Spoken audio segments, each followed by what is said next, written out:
ఆ రామనామాన్ని జపిస్తూనే నాకు జబ్బు వచ్చినా మా నాన్న రామనామం చెప్పేవాడు. అలాంటి రామనామం జపించే మాకు రాముడి విగ్రహం తల నరికేస్తే కోపం రాకూడదంటారేంటి మీరు? ఇదే మీకు ఒక మహమ్మద్ ప్రవక్తకి పవిత్ర రంజాన్ మాసంలో మహమ్మద్ ప్రవక్తకి మీరు ఒక మాటని దూషించగలరా? దూషించి బతకగలరా? అల్లాని ఒక మాట అనగలరా? జీసస్ క్రైస్ట్ ఒక మాట అనగలరా? మేరీ మాతని ఒక మాట అనగలరా? కానీ పార్వతీ దేవిని తిడతారు, లక్ష్మీ మాతని తిడతారు. అంటే నువ్వు ఇస్లాంకి అపవిత్రం జరిగితే మాట్లాడితే సెక్యులరిజం, జగన్మాతకి కానీ పార్వతీదేవికి కానీ శివుడికి కానీ రాముడికి కానీ అయ్యప్పకి కానీ అపవిత్రం జరిగితే మా మనోభావాలు బాధపడకూడదు, గాయపడకూడదు, నోరు మూసుకొని కూర్చోవాలి. ఆ జనరేషన్ పోయిందిరా బాబు, ఆ జనరేషన్ పోయింది. ఒక తప్పుని తప్పుగానే చెప్తాం.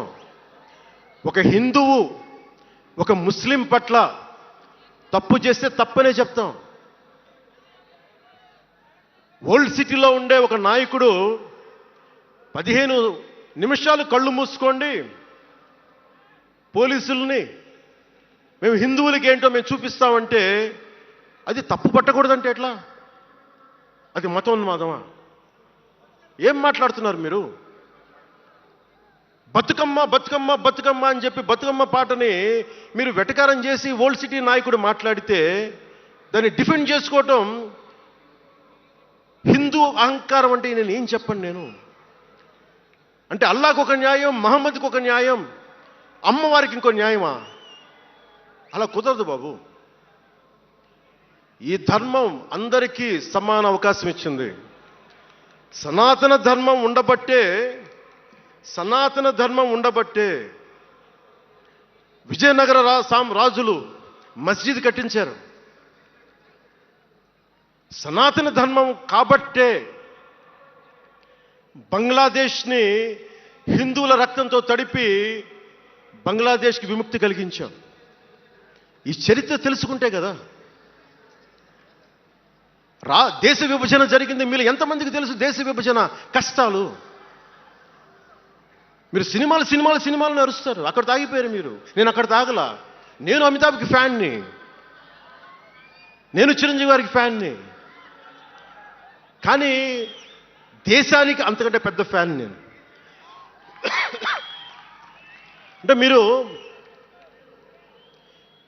మనందరికీ బాబాసాహెబ్ అంబేద్కర్ గారి గురించి తెలుసు. First law minister of Bharat.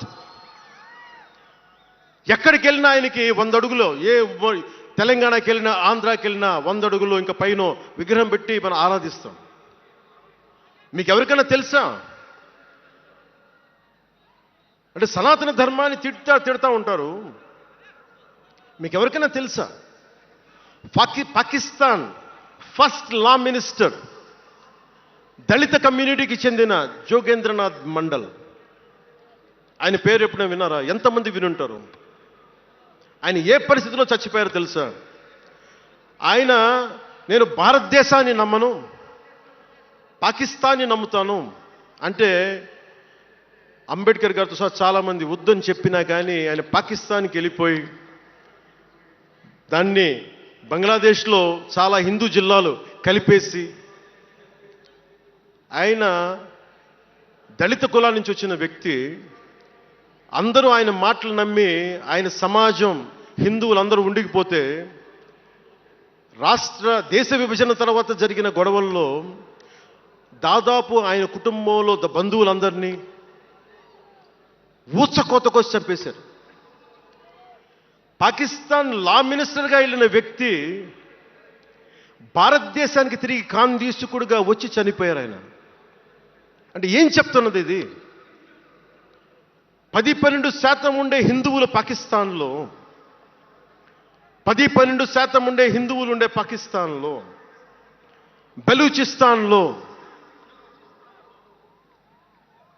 అంతమంది ఉండే హిందువులు ఈ రోజున 1%-2% పడిపోయారు. బంగ్లాదేశ్ గొడవల నుంచి హిందువులు పారిపోతున్నారు. మన దేశంలో అలా జరిగిందా?